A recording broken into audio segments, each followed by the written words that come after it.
विष्णवे नमाय नमः। ॐ श्री विराट पुरुषाय नमः।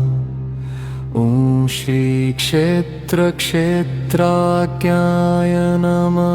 ॐ श्री केशवाय नमः। ॐ श्री पुरुषोत्तमाय नमः।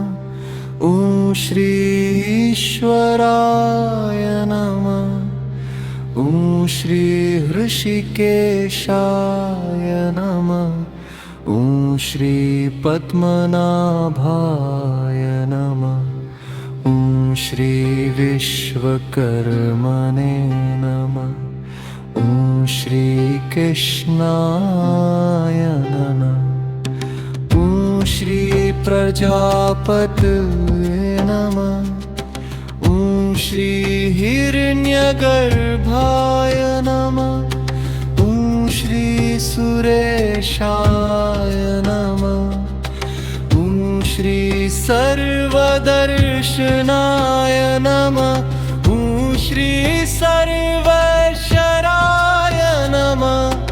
ॐ श्री अच्युताय नमः। ॐ श्री वासुदेवाय नमः। ॐ श्री पुण्डरीक्षाय नमः। ॐ श्री नररायण नमः। ॐ श्री जनार्दनाय नमः। ॐ श्री लोकाध्यक्षाय नमः। ॐ श्री चतुर्भुजाय नमः। ॐ श्री धर्माध्यक्षाय नमः। ॐ श्री उपेन्द्राय नमः। ॐ श्री माधवाय नमः। ॐ श्री गोविन्दाय नमः। ॐ श्री प्रजापतये नमः। ॐ श्री सहस्राक्षाय नमः। ॐ श्री नारायणाय नमः। ॐ श्री सिद्धसंकल्पयाय नमः। ॐ श्री महेन्द्राय नमः। ॐ श्री अनन्तजिते नमः।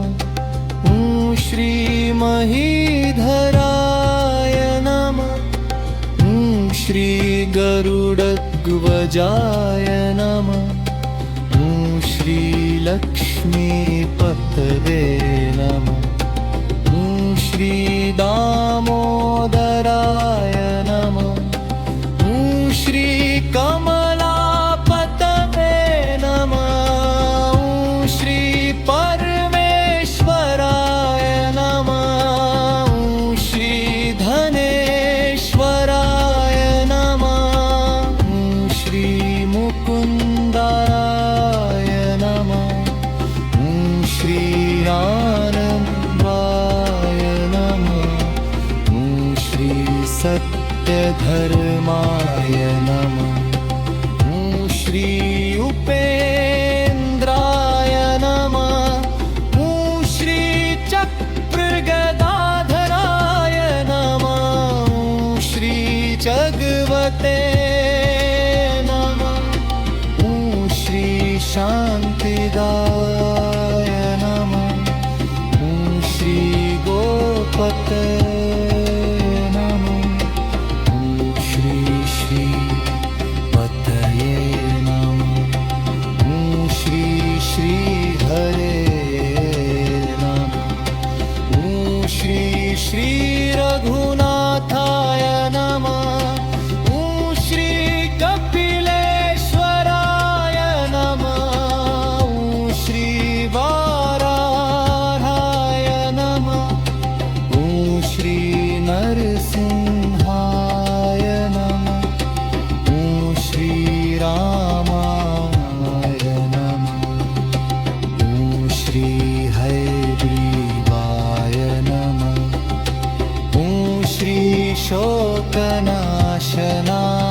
नमः। ॐ श्री वैशुद्धात्मने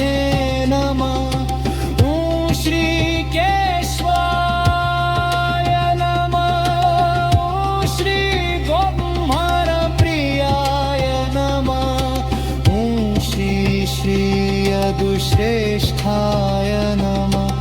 ॐ श्री लोकनाथाय नमः। ॐ श्री धन्तवत्सलाय नमः। ॐ श्री चतुर्मूर्तये नमः। ॐ श्री एतपदे नमः। ॐ श्री सुलोचनाय नमः। ॐ श्री सर्वतोमुखाय नमः। ॐ श्री सप्तवाहनाय नमः। ॐ श्री योगिने नमः। ॐ श्री धनुर्धराय नमः। ॐ श्री प्रीतिवर्धराय नमः। ॐ श्री अक्रूराय नमः। ॐ श्री दुःस्वप्ननाशनाय नमः। ॐ श्री भूभवे नमः। ॐ श्री धानदाय नमः। ॐ श्री देवकीनन्दनाय नमः। ॐ श्री शङ्खभुते नमः। ॐ श्री सुरेशाय नमः। ॐ श्री कमलनयनाय नमः। ॐ श्री जगद्गुरुवे नमः। ॐ श्री सनातनाय नमः। ॐ श्री सच्चिदानन्दाय नमः। ॐ श्री द्वारकानाथाय नमः। ॐ श्री दानवेन्द्रविनाशकाय नमः। ॐ श्री दयानिधि नमः।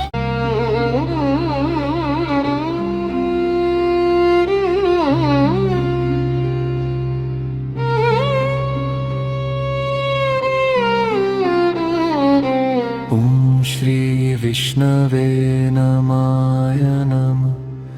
ॐ श्री विराटपुरुषाय नमः। ॐ श्री क्षेत्रक्षेत्राज्ञाय नमः। ॐ श्री केशवाय नमः। ॐ श्री पुरुषोत्तमाय नमः। ॐ श्री ईश्वराय नमः। ॐ श्री हृषिकेशाय नमः।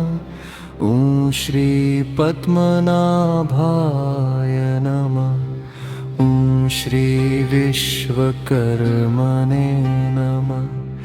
ॐ श्री कृष्णाय नमः। ॐ श्री प्रजापतये नमः। ॐ श्री हिरण्यगर्भाय नमः। ॐ श्री सुरेशाय नमः। ॐ श्री सर्वदर्शनाय नमः। ॐ श्री सर्वेश्वराय नमः। ॐ श्री अच्युताय नमः। ॐ श्री वासुदेवाय नमः। ॐ श्री पुण्डरीक्षाय नमः। ॐ श्री नररायण नमः। ॐ श्री जनार्दनाय नमः। ॐ श्री लोकाध्यक्षाय नमः। ॐ श्री चतुर्भुजाय नमः। ॐ श्री धर्माध्यक्षाय नमः। ॐ श्री उपेन्द्राय नमः। ॐ श्री माधवाय नमः। ॐ श्री गोविन्दाय नमः। ॐ श्री प्रजापतये नमः। ॐ श्री स्महस्त्राक्षाय नमः। ॐ श्री नारायणाय नमः।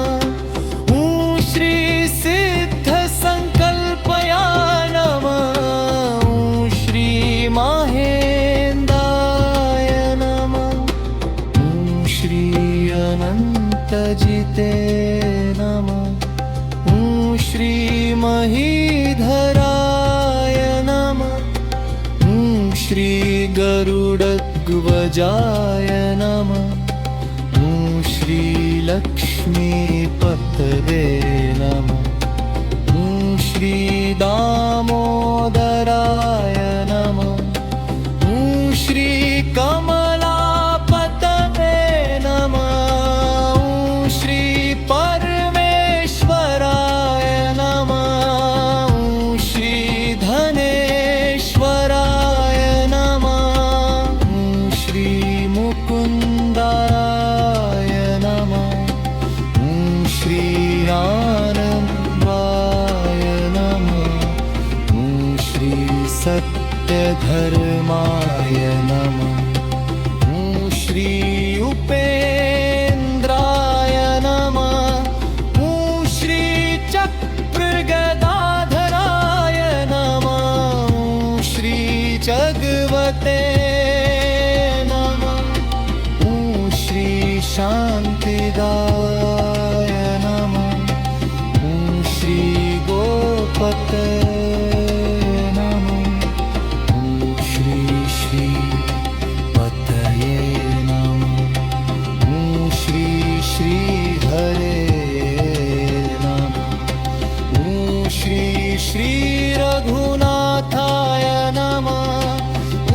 श्री कपिलेश्वराय नमः। श्री वाराहाय नमः। श्री नरसिंहाय नमः।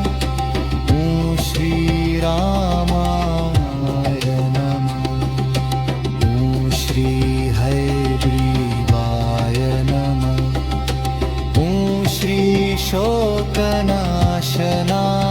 नमः। श्री वैशुद्धात्मने नमः।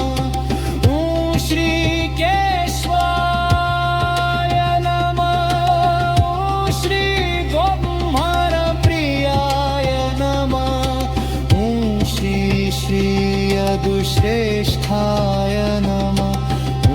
श्री लोकनाथाय नमः। श्री धन्तवत्सलाय नमः। श्री चतुर्मूर्तये नमः। श्री एकपदे नमः। श्री सुलोचनाय नमः। श्री सर्वतोमुखाय नमः। श्री सप्तवाहनाय नमः। श्री योगिने नमः। श्री धनुर्धराय नमः। श्री प्रीतिवर्धराय नमः। श्री अक्रूराय नमः। श्री दुःस्वप्ननाशनाय नमः।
विराट पुरुषाय नमः।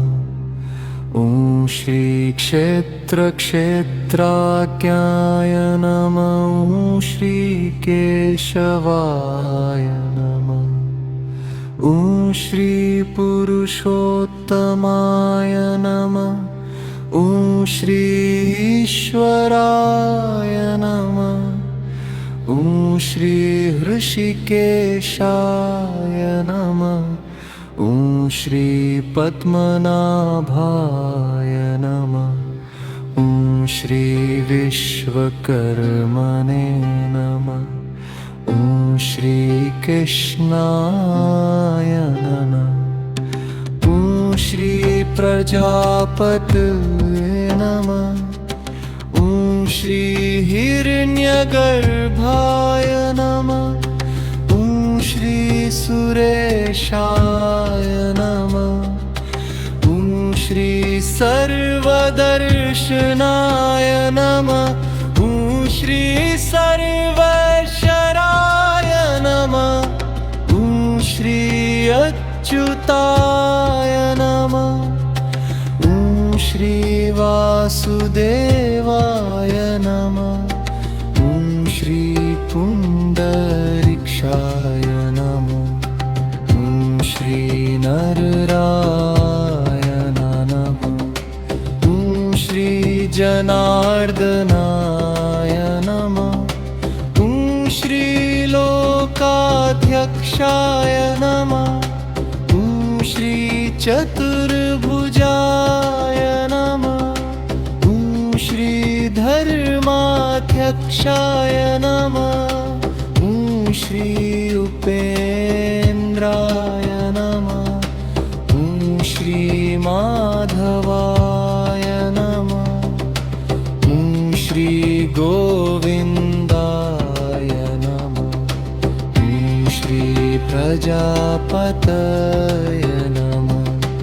ॐ श्री सहस्राक्षाय नमः। ॐ श्री नारायणाय नमः। ॐ श्री सिद्धसंकल्पया नमः। ॐ श्री महेन्द्राय नमः। ॐ श्री अनन्तजिते नमः। ॐ श्री महीधराय नमः।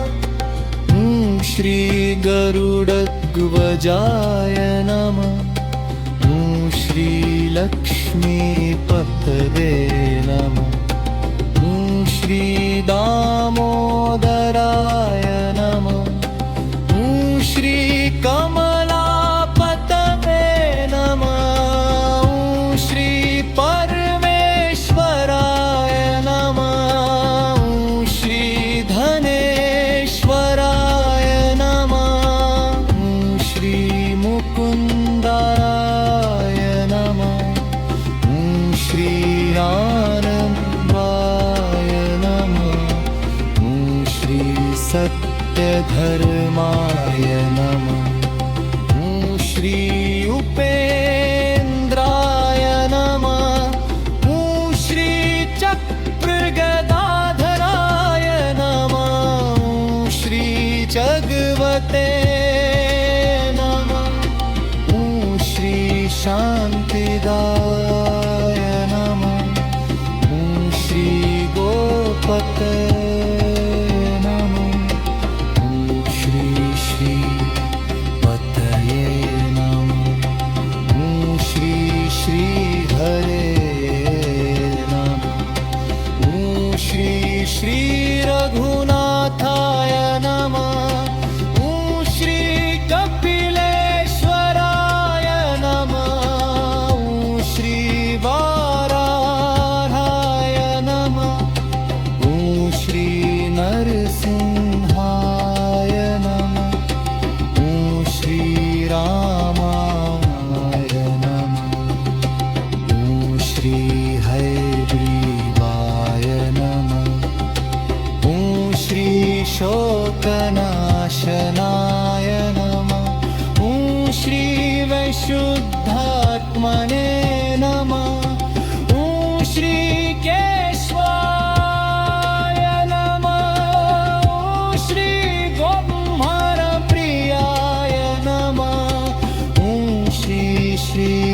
यदुश्रेष्ठाय नमः ॐ श्री लोकनाथाय नमः ॐ श्री धन्तवत्सलाय नमः ॐ श्री चतुर्मूर्तये नमः ॐ श्री एकपदे नमः ॐ श्री सुलोचनाय नमः ॐ श्री सर्वतोमुखाय नमः ॐ श्री सप्तवाहनाय नमः ॐ श्री योगिने नमः ॐ श्री धनुर्धराय नमः ॐ श्री प्रीतिवर्धराय नमः ॐ श्री अक्रूराय नमः ॐ श्री दुःस्वप्ननाशनाय नमः ॐ श्री भूभवे नमः ॐ श्री धानदाय नमः ॐ श्री देवकीनन्दनाय नमः ॐ श्री शङ्खभुते नमः ॐ श्री सुरेशाय नमः ॐ श्री कमलनयनाय नमः ॐ श्री जगद्गुरुवे नमः ॐ श्री सनातनाय नमः ॐ श्री सच्चिदानन्दाय